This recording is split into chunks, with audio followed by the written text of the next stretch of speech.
Eu vou falar uma coisa aqui que pode ser bastante polêmico. Eu achei bem, essa parte final foi a que eu mais gostei. Como isso funciona na prática? Vamos ver.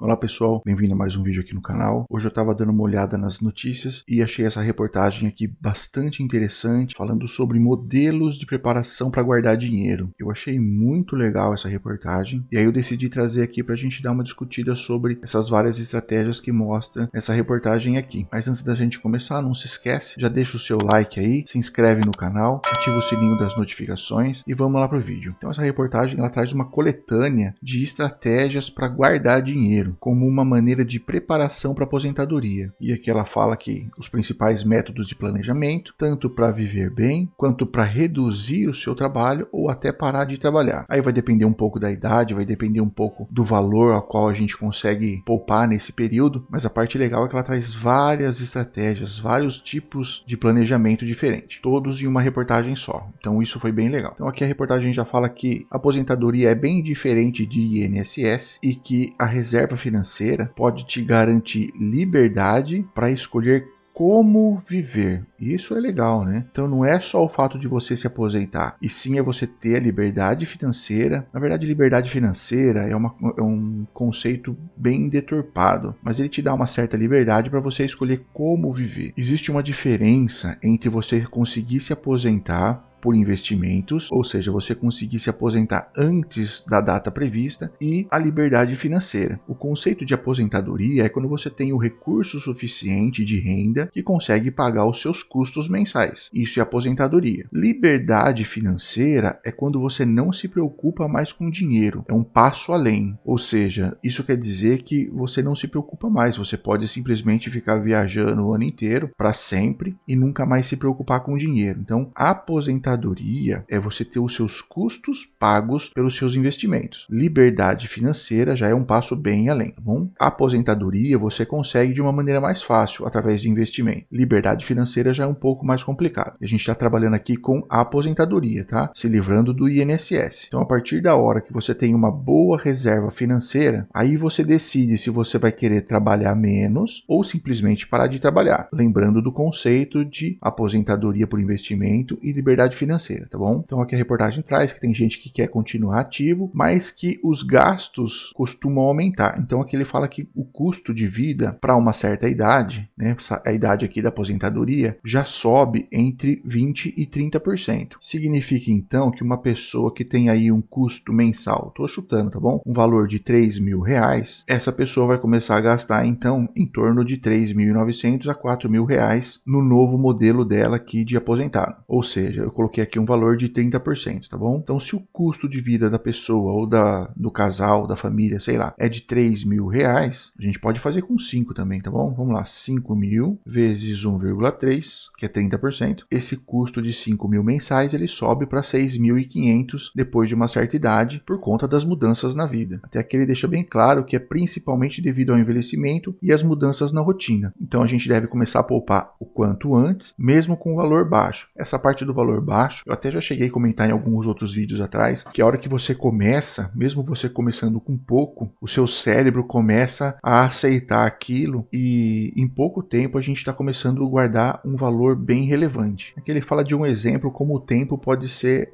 um fator decisivo, né? Então quem tem 25 anos, para juntar R$500.000 até os 65 anos, com uma taxa de 6% ao ano, precisaria guardar R$262. Com 35 anos já é praticamente o dobro, e com 45 anos o dobro de novo. Então você percebe que por conta dos juros compostos, quanto mais a gente demora para começar, maior o valor que a gente tem que guardar. E é aqui que a reportagem fica legal. Qual o modelo de aposentadoria ideal para você? Então ele já fala que não importa quantos anos você tem, 20 ou 40 anos, tanto faz. Existe um modelo de poupança que vai ajudar você a se aposentar melhor, ou a ter uma qualidade de vida maior na velhice, ou na terceira idade. Quem não se preocupa com isso é louco. A primeira estratégia aqui que ele traz é o método 1369. Ele é um método americano de plataformas internacionais. Aí ele dá aqui, ó, Fidelity, Charles Schwab, a Nerd Wallet. Então essa regra que ela fala que dependendo da idade que você tem que ter uma certa quantia de valor acumulado. Então quando você tem 35 anos, você deve ter 1 ano de salário acumulado, aos 45 anos 3 anos, aos 55 6 anos e os 65, 9 anos. Aqui ele dá um exemplo prático. Se você ganha R$5.000 por mês, então você ganha em torno de 60 mil por ano, desconsidera o 13º salário, lembrando que é uma estratégia americana, então lá não tem esse 13º salário. Até os 35 anos de idade, você precisaria ter guardado R$60.000. 45 anos, 180 mil, 55 anos, R$360.000 e 65 anos, R$540.000. Então qual é a vantagem dessa estratégia aqui? Ela oferece metas claras. Então dependendo da sua idade, você já sabe quanto você deveria. Ah, mas eu tenho mais de 35 e não tenho 65, não tenho 60 mil. E que eu faço? Calma que a gente vai chegar lá. É só uma estratégia, são várias delas aqui, e aí você vê qual delas se adequa melhor. E lá no final tem um bônus que eu achei bem legal dessa reportagem aqui. A própria reportagem fala que ele não é um método completo, porque ele fala aqui como se o estilo de vida não fosse mudar ao longo da sua vida. Tem essa outra estratégia aqui, que é o método percentual da renda por idade. Ele é mais ou menos igual a esse de cima aqui, mas ele tem algumas peculiaridades. Nesse método, ele premia quem começa mais cedo. Então, quanto mais tarde você começar, maior vai ser o seu esforço. Ou seja, se você começar antes, você se beneficia mais. Então, aqui a reportagem fala que se você começar entre 25 e 40 anos, o ideal é poupar o percentual equivalente à sua idade menos 15. A gente já vai ver isso aqui. Eu achei bem legal isso aqui. Se você começar a partir dos 45 anos, a meta então passa a ser a sua idade menos 10. E se você começar a partir dos 50 anos, o objetivo é poupar o equivalente à sua própria idade em um percentual da renda anual. Como isso funciona na prática? Vamos ver. Então tá aqui, ó. Exemplos práticos. Então se a pessoa tem 30 anos e começou a investir aos 25, essa regra aqui, ó, dos 25 aos 40 seria a sua idade menos 15. Então tá aqui, a idade da pessoa é 30 menos 15, 15% da renda anual. E aí ela vai acumulando isso aqui até os 45 anos, que aí seria essa segunda fase aqui, ó. Então vamos lá.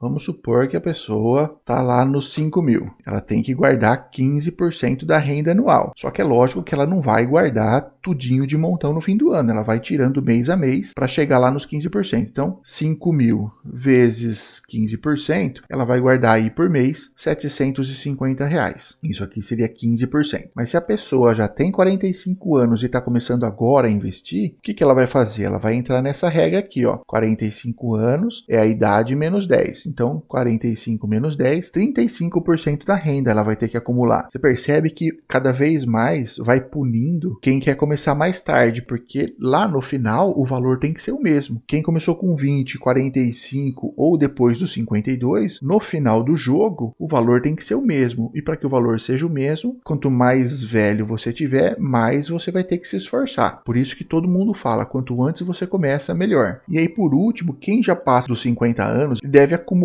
o equivalente à sua própria idade, ou seja, se você tem 52 anos, você deve acumular 52% da sua renda anual. Aí já começa a complicar, né? Então a reportagem traz aqui que é mais como um termômetro, é mais para você avaliar a sua rota, para você ver que você vai ter que se esforçar se você quiser alguma coisa. E aí a partir daqui você consegue identificar se você precisa poupar mais ou menos. Eu achei legal essa estratégia, mas eu achei muito drástico.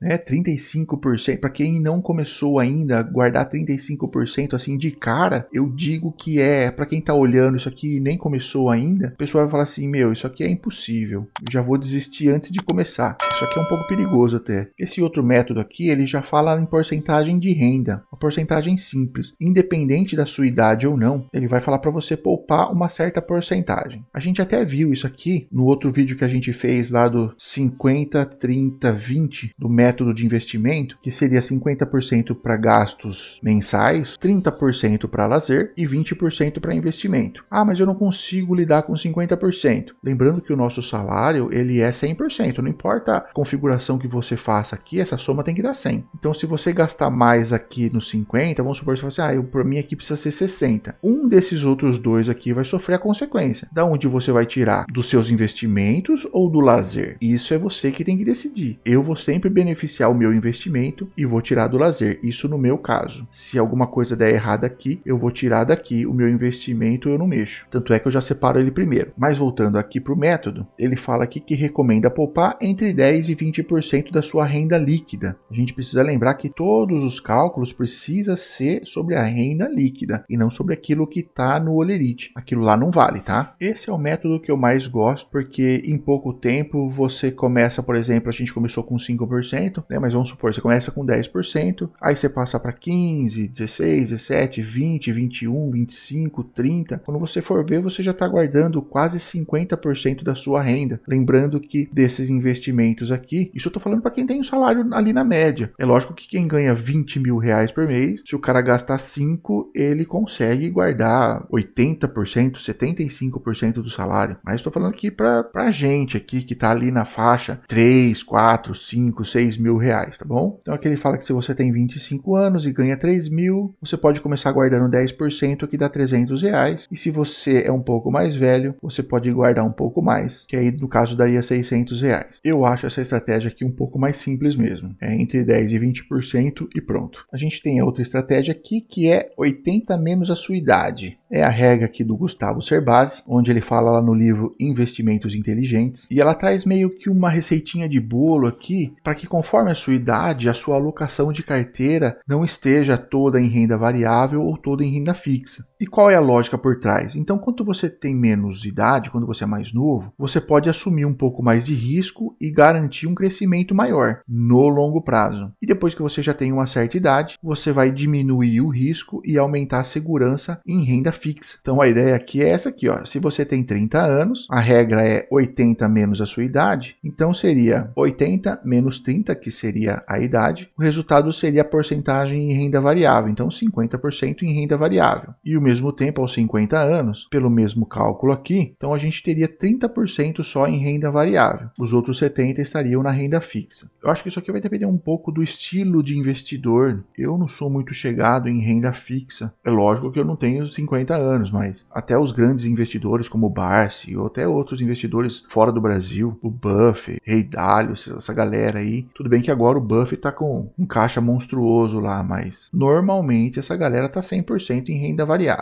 Até porque é onde traz a renda passiva melhor, né? Mas também eu acredito que tem a ver com a quantidade de dinheiro, porque essa galera aqui, eles estão falando de milhões e milhões e milhões de reais. Diferente de quem tá ali tentando juntar 100 mil, 150 mil, 200 mil. Então essa galera aqui precisa de muita proteção. Eu vou falar uma coisa aqui que pode ser bastante polêmico, mas por exemplo, para a gente juntar 100 mil reais é uma tarefa difícil, é ou não é? Só que se você for colocar na ponta do lápis, os 100 mil reais ajuda, mas resolve a sua vida. Você consegue parar de trabalhar, você consegue ter uma continuidade na vida tranquila por conta desses 100 mil reais? Claro que não. Ele vai resolver alguns problemas, até porque hoje um carro qualquer custa 100 mil reais, certo? Então, e o que vai fazer multiplicar bastante esse dinheiro vai ser a renda variável. Para multiplicar vai ter que correr um pouco mais de risco, não vai ter jeito. E aqui no finalzinho da reportagem, que eu achei muito legal, combinar a estratégia pode ser o melhor caminho. Então a própria reportagem traz algumas coisas aqui, alguns insights que ajudam a gente a decidir. Eu achei bem, essa parte final foi a que eu mais gostei. Então aqui a reportagem traz uma coisa que eu gosto bastante, que é você não precisa ter um modelo específico de aposentadoria. O mais importante é você ter um plano e seguir o plano. Então tempo, constância e a capacidade de adaptação são os elementos que vão permitir você continuar no seu plano original. Então, para quem lembra, lá na nossa simulação do financiamento do carro, eu deixei 10 mil reais lá, me gerando renda em fundo imobiliário. Eu já sei que aquele dinheiro lá não vai resolver muita coisa, eu já sei disso. Mas para mim, psicologicamente falando, no meu plano, ele vai me ajudar, porque todo mês vai ter uma renda pingando na minha conta. Então, durante o mês inteiro,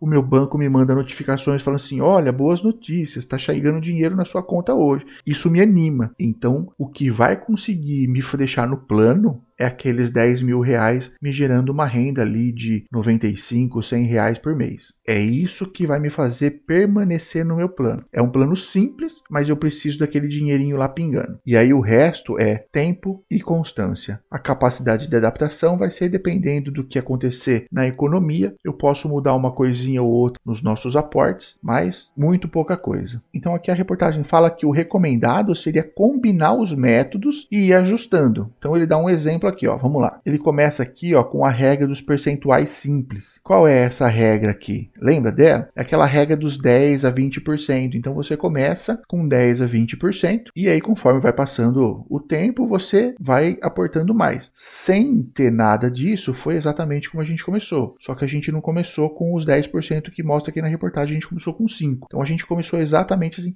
Tudo bem que hoje a gente mantém essa mesma regra, mas a gente começou por conta dessa regra. É uma regra simples. Todo mês guarda X%. A gente começou com 5%. E aqui ele fala para aplicar o método 1369 como referência, para ver se você está no caminho certo. E aqui eles falam para usar a regra dos 80 menos a idade, que seria para diversificar entre renda fixa e renda variável, mais para manter um rebalanceamento de carteira. E a parte que eu mais gosto é essa aqui, ó, fundos imobiliários e previdência privada, com ênfase para fundos imobiliários, porque aí eu sei onde eu estou colocando meu dinheiro e eu sei quanto eu estou recebendo. Previdência privada, assim como consórcio, tem um monte de tarifinha ali que as pessoas pagam e nem sabem que estão pagando, como taxa de administração, taxa de carrego. O que é essa taxa de carrego? Quando você paga a previdência privada, no seu boleto lá, ou descontado direto na conta, para ele pegar aquele dinheiro do depósito e transferir para uma outra conta, eles vão cobrar. Isso aqui é taxa de carrego. Então você está pagando para o banco fazer uma transferência simples que você mesmo poderia ter feito. E normalmente o que a previdência privada vai fazer é pegar o seu dinheiro, colocar lá no Tesouro Nacional e deixar lá ad eterno. Eu acho que esse tipo de coisa eu mesmo sou capaz de fazer. Não preciso de ninguém fazendo para mim e me cobrando por isso ainda por cima. É igual lavar carro. Todo mundo é capaz de lavar carro, mas tem gente que paga. Depende da pressa, depende de um monte de coisa. Depende do tempo.